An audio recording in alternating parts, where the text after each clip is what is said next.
Good, thanks. Good. I am calling in about the super mailboxes. Okay.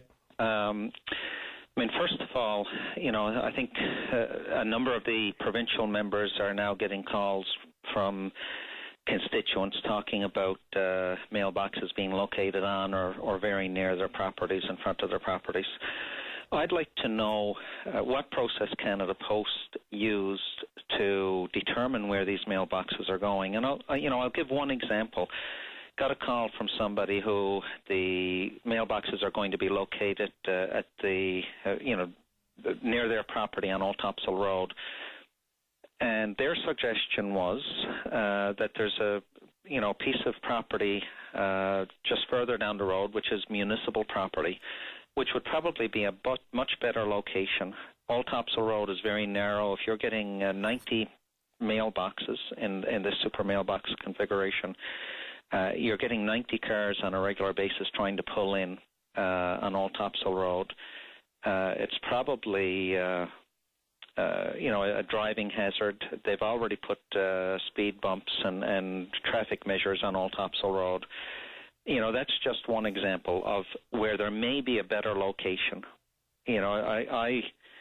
I question how Canada Post made the decisions to put these where they're going to put them. And what I would like to do is call on municipal politicians, provincial politicians, and federal politicians to get together to have a look at where these are going, bring Canada Post in, have a look at why they chose to put mailboxes in the locations, and determine whether or not there is municipal or provincially owned property, or in some cases even federally owned property, where they would be better suited, better situated, because it is very unfair to property owners to have their property devalued. It's obviously going to affect property values. Yeah. To put a mailbox on somebody's front lawn or near their front lawn, it's an inconvenience.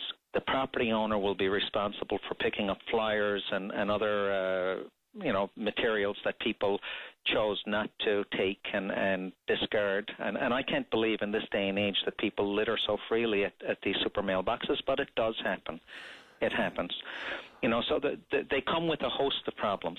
And I'd like for all levels of government perhaps to sit down with Canada Post and see if there are better locations, better places that have less effect on property owners.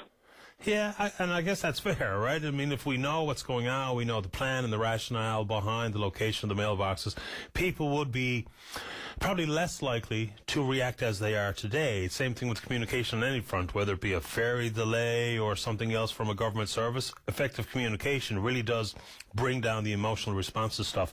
I don't think we're going to get to that point, though, are we, Tom? Are we going to get that conversation with Canada Post? They say their plans aren't set in stone, but that's hard to imagine as opposed to that being a PR ploy. I think they've got the locations picked out and they're ready to proceed. They're just waiting for the mailboxes.